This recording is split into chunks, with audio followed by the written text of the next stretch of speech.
আপনার সন্তান যত বড় অবাধ্য হোক, দোয়াটি মাত্র 11 বার পাঠ করে পানিতে ফুদিয়ে পান করান, সাথে সাথে বাধ্য হয়ে যাবে। আপনার আর কোনো দুশ্চিন্তা থাকবে না। সন্তান বাধ্য হয়ে গেলে আপনার হৃদয়টা জুড়িয়ে যাবে, মনটা একেবারে শান্ত হয়ে যাবে, দুশ্চিন্তা দূর হবে, হতাশা দূর হয়ে যাবে। আপনি ঠান্ডা মাথায় আপনার কাজ করতে পারবেন। প্রিয় ভাই বোনেরা, তাই সন্তান অবাধ্য হলে অনেক কষ্ট দেখা যায়, অনেক দুশ্চিন্তার মধ্যে থাকতে হয় যে সন্তান অবাধ্য, লেখাপড়া ভালো করে করে না, কেমন করে ভালো রেজাল্ট করবে, ভালো ভালো কলেজে বা ইউনিভার্সিটিতে কেমন করে চান্স পাবে, বা সে তো ডাক্তার হতে পারবে না, ইঞ্জিনিয়ার হতে পারবে না, পাইলট হতে পারবে না। সে যদি লেখাপড়া না করে তাহলে তো ভালো রেজাল্ট না করলে ভালো কিছু করতে পারবে না। সেই চিন্তা একেবারে অস্থির হয়ে পড়ে। প্রিয় ভাই বোনেরা, আপনার আর অস্থির হতে হবে না। অনেক অর্থ সম্পদ হতে পারে খরচ করেছেন, আর অর্থ সম্পদ খরচ করতে হবে না। শুধু আপনি অভিভাবক, আপনাকে আমলটি করতে হবে। এখন বলতে পারেন হুজুর আমি আমল করতে পারবো। অবশ্যই আপনি অনেক হুজুরকে টাকা দিয়েছেন, কবিরাজকে টাকা দিয়েছেন, কাজ হয় না। আপনার মন নিগড়ানো দোয়া আছে সন্তানের জন্য, তাদের নেই। তাই মন নিগড়ানো দোয়াটা দিয়ে আপনি আমলটি যদি করেন, সাথে সাথে কবুল এবং দরদ মাখা কণ্ঠে আপনি আমল করবেন, দেখবেন সাথে সাথে আপনার সন্তান বাধ্য হয়ে যাবে, যা বলবেন তাই করবে। আপনি যদি বলেন মাদ্রাসায় যাও, স্কুলে যাও, কলেজে যাও, সব কথা শুনবে। প্রিয় ভাই বোন, আমলটি করতে টাকা পয়সা খরচ করতে হবে না, 1 টাকাও। আপনাকে একটু সময় ব্যয় করতে হবে। সময় ব্যয় করে আমলটি যখন করবেন, সেই সময় পরিপূর্ণ বিশ্বাস নিয়ে করবেন, তাহলে সাথে সাথে আপনি ফলাফল পেয়ে যাবেন। তো কিভাবে আমল করবেন? শুরুতেই আপনার সামনে কিছু পানি রাখবেন, ফ্রেশ ভালো মানের পানি রাখবেন, খাবার উপযুক্ত রেখে ডেকে রাখবেন। এরপরে উত্তম রূপে পবিত্রতা অর্জন করবেন। পবিত্রতা অর্জন করে পবিত্র স্থানে আপনি বসবেন কিবলামুখী হয়ে। এরপরে জীবনের গুনার কথা স্মরণ করে ক্ষমা প্রার্থনা করবেন। আস্তাগফিরুল্লাহ, আস্তাগফিরুল্লাহ, আস্তাগফিরুল্লাহ, বা পূর্ণ ইস্তিগফারটি আপনি পাঠ করতে পারেন। আস্তাগফিরুল্লাহ রাব্বি মিন কুল্লি যামবি ওয়া আতুবু ইলাইহি লা হাওলা ওয়া লা কুওয়াতা ইল্লা বিল্লাহিল আলিয়্যিল আযীম।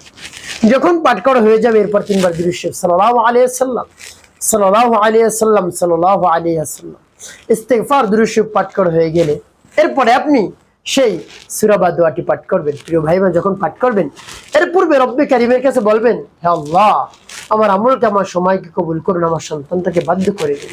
আমার সন্তানটা অবাধ্য, এই জন্য আপনার শরণাপন্ন হয়েছে, অনেক সাধনা করেছে, চেষ্টা করেছে, কাজ হয়নি। হে আল্লাহ, আপনি আমাকে খালি হাতে ফিরিয়ে দেন না, আর কোনো জায়গা নাই যাওয়ার। আল্লাহ, আপনি আমাকে ভরপুর দান করুন, আমার সন্তানটাকে বাধ্য করে দিন। এভাবে বলে সূরা পাঠ করবেন। পরবর্তীতে বলে দেব কি কি করবেন এবং এই পানি কেমন করে ব্যবহার করবেন। আগে সূরা বা দোয়াটি বলে নেই। সেই সূরা বা দোয়াটি হলো পবিত্র কুরআনুল কারীমের সর্ববৃহৎ সূরা, সূরাতুল বাকারা এর আয়াত, যার নাম হলো আয়াতুল কুরসি। আমি বলে দিচ্ছি, আপনি আমার তো শুনে শুনে একেবারে মুখস্থ করে নেবেন, অন্যথায় আপনি দেখে দেখে আমলটি করতে পারেন। শুনে শুনে আপনি এভাবে পানিতে ফু দিতে পারেন পাঠ করে। আমি বলে দিচ্ছি, বিসমিল্লাহির রাহমানির রাহিম। আল্লাহু লা ইলাহা ইল্লা হুয়াল হাইয়ুল কাইয়্যুম লা তাখুযুহু সিনাতুন ওয়া লা নাওম লাহু মা ফিস সামাওয়াতি ওয়া মা ফিল আরদি من ذا الذي يشفع عنده إلا بإذنه يعلم ما بين أيديهم وما خلفهم ولا يحيطون بشيء من علمه إلا بما شاء وسع كرسيه السماوات والأرض ولا يؤوده حفظهما وهو العلي العظيم। যখন পাঠ করা হয়ে যাবে পানি দেখ, তারপর আপনি আবার পাঠ করবেন, বিসমিল্লাহির রাহমানির রাহিম। আল্লাহু লা ইলাহা ইল্লা হুয়াল হাইয়ুল কাইয়্যুম লা তাখুযুহু সিনাতুন ওয়া লা নাওম লাহু মা ফিস সামাওয়াতি ওয়া মা ফিল আরদি من ذا الذي يشفع عنده إلا بإذنه يعلم ما بين أيديهم وما خلفهم ولا يحيطون بشيء من علمه إلا بما شاء وسع كرسيه السماوات والأرض ولا يؤوده حفظهما وهو العلي العظيم.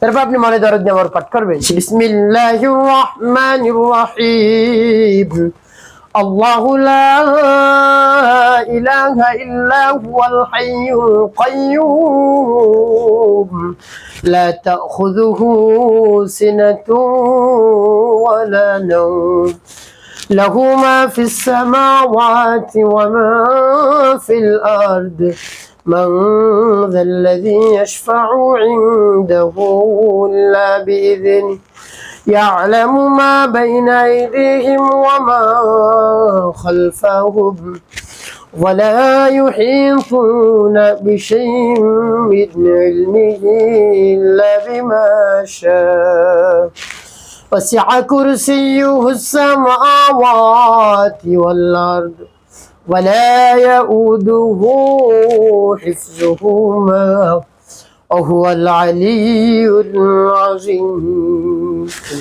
পাঠ করা সবাই ফির ভাই কতবার পাঠ করবেন? গুনে গুনে পাঠ করবেন 11 বার। এরপরে পাঠ করবেন আল্লাহুম্মা ফাক্কিহু ফিদ্দীন ওয়া আল্লিমহু তা'ওয়িল আল্লাহুম্মা ফাক্কিহু ফিদ্দীন وعلمه التأويل. এরপরে আপনি একটু ফু দেবেন পানি। শেষে নবীজি সাল্লাল্লাহু আলাইহি ওয়াসাল্লাম মুহাব্বত নিয়ে ভালোবাসা নিয়ে 11 বার গুনে গুনে দূরে দূরে পাঠ করবেন, একবার কম পাঠ করবেন না। আল্লাহুম্মা সাল্লি আলা মুহাম্মাদিন ওয়া আলা আলি মুহাম্মাদ কামা সাল্লাইতা আলা ইব্রাহিম ওয়া আলা আলি ইব্রাহিম ইন্নাকা হামিদুম মাজিদ। আল্লাহুম্মা বারিক আলা মুহাম্মাদিন ওয়া আলা আলি মুহাম্মাদ كما باركت على إبراهيم وعلى آل إبراهيم إنك حميد مجيد. اللهم صل على محمد وعلى آل محمد كما صليت على إبراهيم وعلى آل إبراهيم إنك حميد مجيد. اللهم بارك على محمد وعلى آل محمد كما باركت على إبراهيم وعلى آل إبراهيم إنك حميد مجيد. اللهم صل على محمد وعلى آل محمد كما صليت على إبراهيم وعلى آل إبراهيم إنك حميد مجيد. اللهم بارك على محمد وعلى آل محمد كما باركت على إبراهيم وعلى آل إبراهيم إنك حميد مجيد. এভাবে যখন আটকানো হয়ে যাবে পানিতে দুটি ফু দেন। এভাবে আমলটি করা শেষ।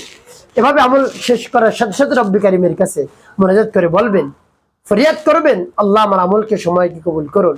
আকুতি মিনিট করে চোখের পানি ফেলে বলবেন, সাথে সাথে কাজ হয়ে যাবে।